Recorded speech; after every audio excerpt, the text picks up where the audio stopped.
aka yi mai rubdugu akan nuna bambancin fata da aka mai. Wannan abu ne wanda ke faruwa. Assalamu alaikum wa rahmatullahi wa barakatuhu. Dan uwa ka yi magana akan bambancin launin fata da ake fama da shi a duk duniya.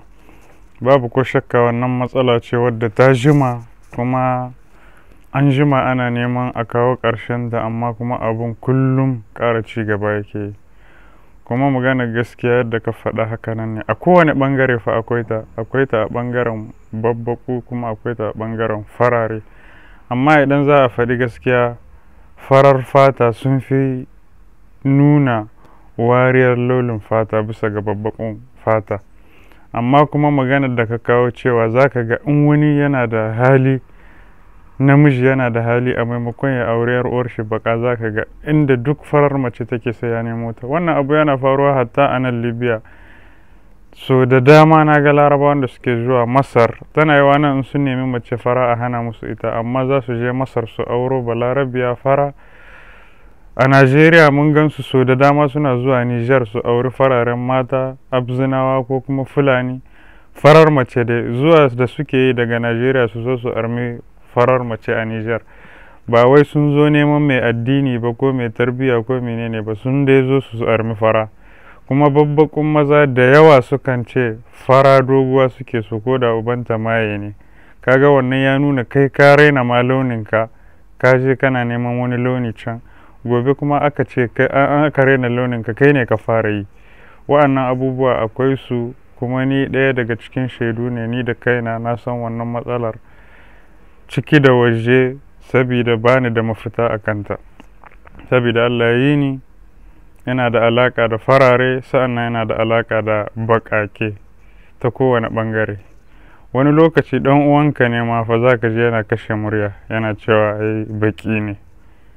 Wani lokaci kuma ɗan uwanka ne za ka ji yana kashe murya, yana cewa kai ai kaza ne.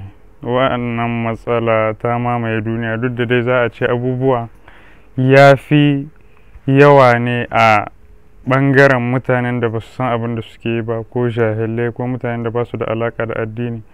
Duk mutumin da yake da wayewa, kuma yana da ilimi, kuma yana da addini, ba zai tsaya yana kawo bambancin launin fata ba. Babu ko shakka an ka ga mutumin da ya ci gaba da maimaita maganar, ko kuma yana nuna ta kullum,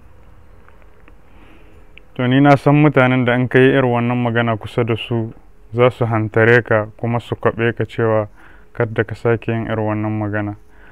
Na san su, amma kuma abun baka isa baka ce babu shi ta kowane ɓangare, sai dai ɓangaren farare sun fi nuna bambancin launin fata.